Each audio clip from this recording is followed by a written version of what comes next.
Hi there, I'm Drew Badger, and I help guide English learners all over the world to speaking confidence and fluency.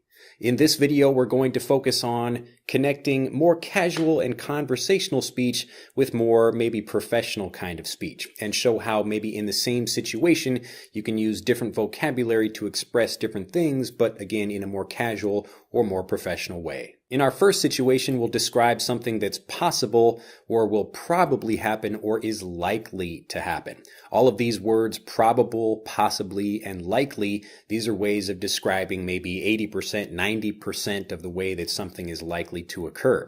And again, to occur or something is likely to happen, these are just, they're regular ways of expressing this, but typically they're maybe more used for a professional environment. So you can use these in an everyday conversational sense, but often native speakers are much more likely to use I bet. So you bet something will happen when you think it is probably likely. So both of these phrases are exactly the same. They have the same meaning, but often it's just maybe faster to say it. So if you're saying, yeah, I bet it will rain if we go to the park because we are usually so unlucky with weather. So I bet it will rain, or I bet my friend will be late again today because he is always late.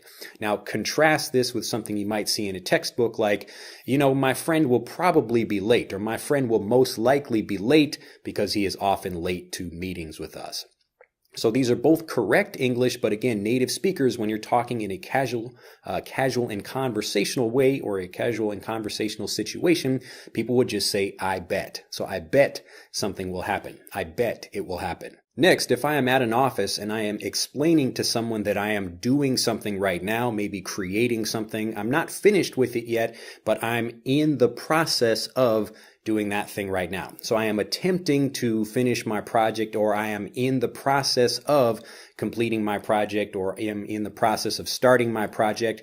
In the process of and attempting to do something, you can use these in conversational speech, but instead of using these, which again you would use more in a professional setting, we often use I'm trying to do something. So I'm trying to get to the airport. So if people say, oh, what do you want to do? Oh, I'm trying to get to the airport. So this is a conversational way of saying I want to do something, or I am attempting to do something. But again, it's faster to say this, and if you contrast these two in a conversational situation, if I say to my friend, oh, I'm attempting to get to the airport right now, he would say, well, why are you speaking like that? That's a quite formal way of expressing yourself. So I would normally say, yeah, I'm trying to get to the airport. But trying to, this is a really common thing.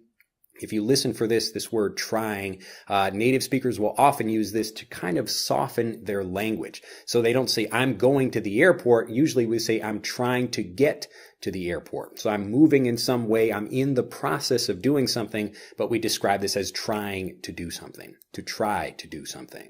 Next, we're going to look at let's say and let's just say. These are related, but their meanings are different. So let's cover them individually. The first one is let's say. Now, this is a conversational way of expressing yourself to talk about giving an example.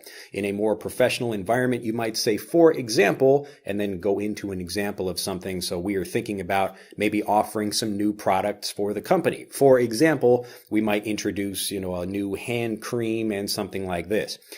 But you could also say in a more casual environment, instead of saying, yeah, I went to, maybe I'm talking to a friend of mine and I say, let's say I want to go to, whatever. So I'm like trying to give an example of a place I want to go for vacation.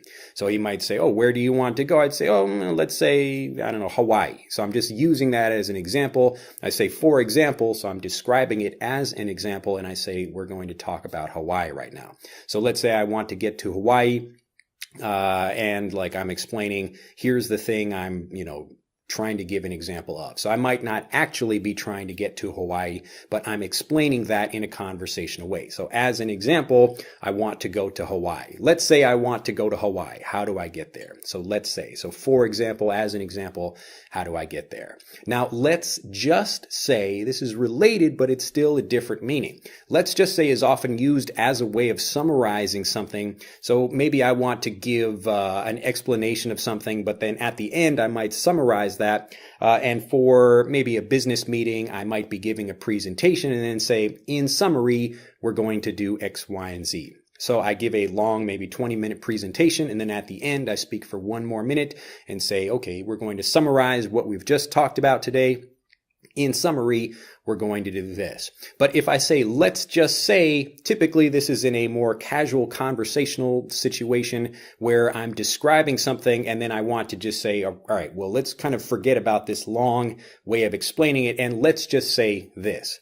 So I can describe, as an example, let's say I'm talking about a friend of mine who is really sick. So he had maybe some heart problem and a headache and all these other things, and I'm trying to describe a really long thing in detail to explain what is actually happening with him. But maybe the person is getting bored or whatever, and I say, okay, let's just say he's really sick. So let's just say, like, let's agree to say that he's really sick. So in this way, I'm not really giving an example. I'm trying to give a summary in some way, but make it kind of easier to say.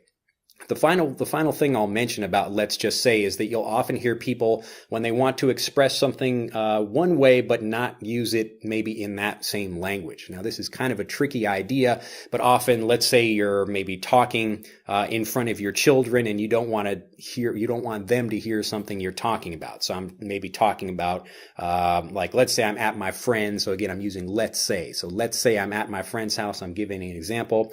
So let's say I'm at my friend's house and he has a daughter that's 2 years old, and I'm talking about some girl that I met, and I say, oh, we had like a really great time, and like I'd like to go into detail or describe maybe what happened, but I say, well, let's just say the evening was very good. And he understands what I'm talking about. So again, it's that same way of taking something, but you're summarizing it in kind of a different way or using different language for that. So instead of giving a long detailed thing, it's almost like, let's forget about all that stuff I just said, but here's the same thing in a slightly easier way. Let's just say.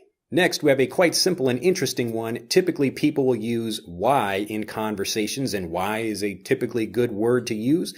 Why, there's certainly no problem with using it in a professional or an academic or even a casual situation. But typically, people will kind of make their language a bit softer, as I explain in videos, where to make your language softer really just means you're not trying to say exactly what you want to say in a forceful way. So you're kind of saying it in a way that, maybe you're not being direct, especially if you have maybe a criticism of someone or you're trying to give them some kind of helpful feedback.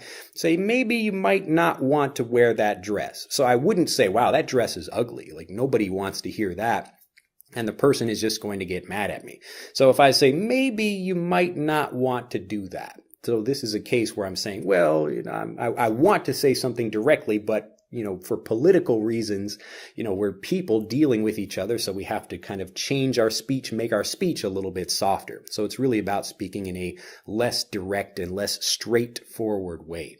So in this case, you can use the word why, but if you talk to someone and you say, why did you do this? Like if you're asking someone, especially in that situation, why does this happen? Or why do you do this? And in that way, you seem like you're kind of accusing someone. So a lawyer might say, why did you do this? And like you're sitting there with someone and you're talking with them and you're really asking them some questions and being kind of direct with that or quite direct with that. But in a conversational way, people often use how come. So how come you're always late? How come you're always late? Instead of why are you always late? So notice how it's the same thing. I'm asking the same question, but how come becomes a slightly kind of maybe nicer and softer way of expressing this. So how come? How come you're late? But I can, again, use this for not just describing things to other people or saying things to other people. I could say, how come it always rains when we go to the park? How come it always rains when we go to the park? So I could say, why does it always rain? But again, if you want to sound more casual and conversational, how come? How come? And finally, whatsoever. This was asked recently and I decided I'll just put it in this video because it seems like a good thing to cover. Whatsoever just means at all. So I don't have a problem with him whatsoever. I don't have a problem with him at all. Now, typically you will hear at all, maybe in a more kind of professional or academic situation, but in a casual conversational way, you can just say whatsoever. I don't have a problem whatsoever with that person, or I don't care whatsoever with whatever we decide to do for dinner. So I don't care, but whatsoever just means at all. So there's no like chance or no thinking or no worry at all. Like I don't have a problem whatsoever with what people are talking about. Whatsoever.